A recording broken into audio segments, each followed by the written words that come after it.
लो भाई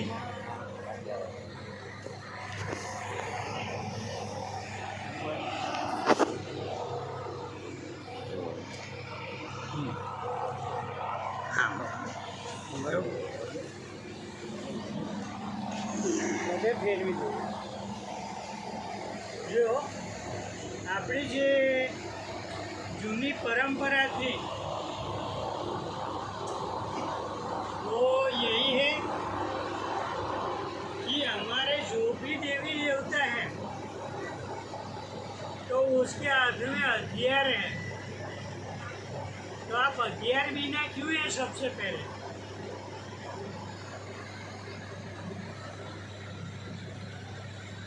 आप क्षत्रिय है, क्षत्रियों का राज होना जरूरी है। यस, सही बात है। क्षत्रियों के हाथ में तलवारें थी, वो तलवारें आज क्यों नहीं है?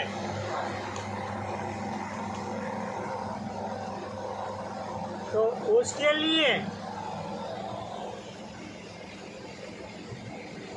जो विधर्मी मुगल आए उसके सामने भी हमने शूटिंग થઈ જાય એમ કરો આમ अच्छी तरह से बोला था एक मिनट में हथियार उठाया, उसका सामना किया। शिवाजी महाराणा प्रताप जैसे वीर राजा महाराजा योद्धाओं ने अच्छी तरह से लड़ाई लड़ी।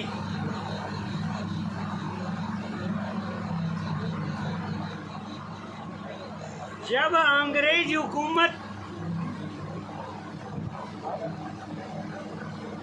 हमारे यहाँ आके व्यापार करने आई हुई थी, व्यापार की जगह उन्होंने अपने राजा महाराजाओं से वीर योद्धाओं को फूट डाल के ले लिया। राजाओं को अपनी फौज और सेना के बिना का किया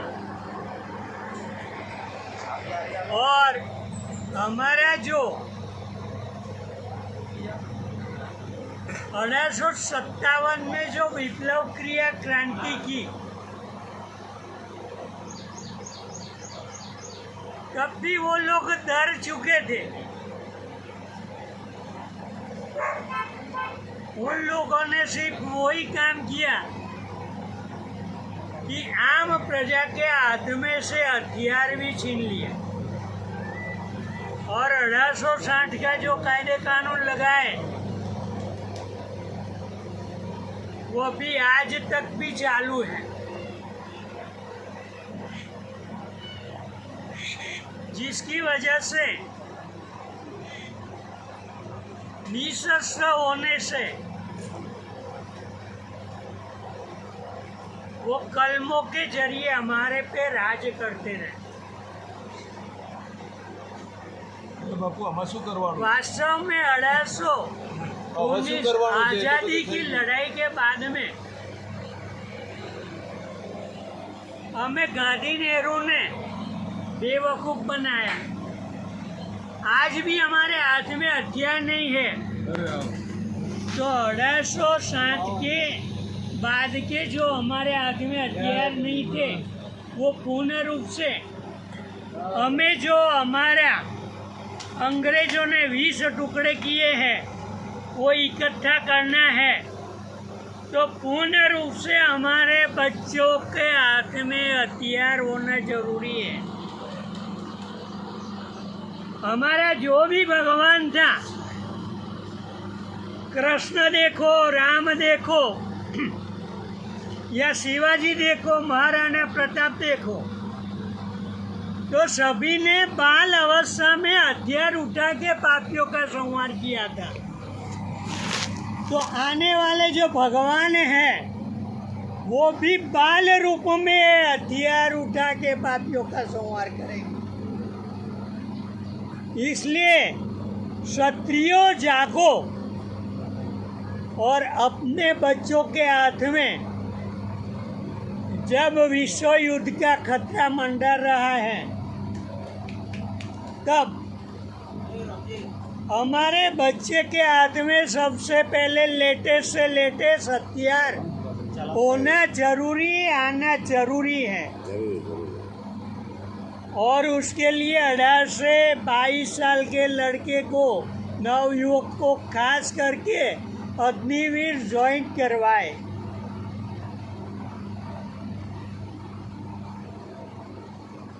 हमारे जो 20 टुकड़े को इकट्ठा करना है तो उसके लिए पहले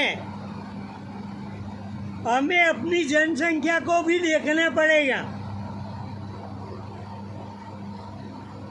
और उसके लिए मैं ये कहूँगा कि हमारा वेद पुराण शास्त्र धर्म छान के देख लो। एक राजा को 2 रानी, 4 रानी, 7 रानियों से हमारी हर कहानी, हर वार्ता, हर पहलू चालू होती है।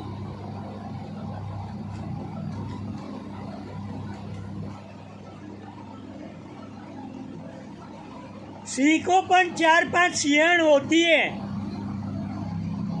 नाग भी नागिन के तोरे में पाए जाते हैं।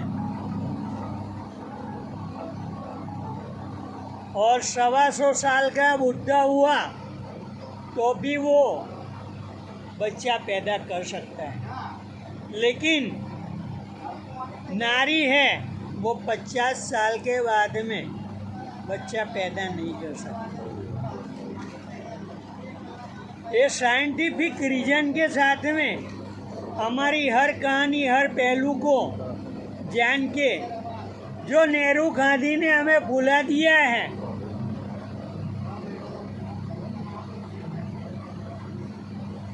जब हम पेट में पलते थे तब ब्याह हो जाता था। 12 साल में बाप बन जाते थे, 25 साल में नाना बन जाते थे, दादा बन जाते थे। और लग्न मंडप के अंदर भी आज भी जो अखंड सौभाग्यवती के साथ में कहा जाता है कि अस्य पुत्रवती भव, 8 पुत्रों की माता बन, यानी कि 4 दिशा और 4 कोण में रक्षा करे ऐसा पुत्र को जन्म दे। यही नारी का धर्म है। और नारी का दूसरा धर्म है पति परमेश्वर है। पति दूसरी पत्नी लेके आए तो उसको छोटी बहन की तरह रखना हर नारी की जिम्मेदारी है। महाभारत काल में जब पांडु माद्री को लेके आते हैं तो कुंती माँ उसका स्वागत करती है, माद्री को छोटी बहन की तरह रखती है। और 5 संतान का वरदान था, उसमें से भी 2 संतान नकुल और सहदेव दे देती है। ऐसे ही जब अर्जुन सुभद्रा को लेके आते हैं तो द्रौपदी उसका स्वागत करती है और उसको छोटी बहन की तरह रखती है। और यही हमारा नारी का धर्म था जो आज़ादी तक चला था, लेकिन नेहरू और गांधी ने हमारा जो संविधान बनाते हुए हमारी नारियों को नारियों का फर्ज और हक धर्म के प्रति भुला दिया है। तो वापिस जागरूक करना पड़ेगा और तभी हिंदू धर्म आगे बढ़ पाएगा। और हमें जनसंख्या भी बढ़ानी पड़ेगी और हथियार भी उठाना पड़ेगा। और साथ में जो हमारे गुरुकुल परंपरा नष्ट किए, जो अंग्रेजों नहीं कर सके, वो काम हमारा संविधान के बाद में हुआ है। तो वापिस संस्कृत भाषा में संस्कृत से शिक्षा, स्वस्थ से शिक्षा वापिस पूर्ण चालू करनी पड़ेगी। हर हर महादेव हर। वाह वाह।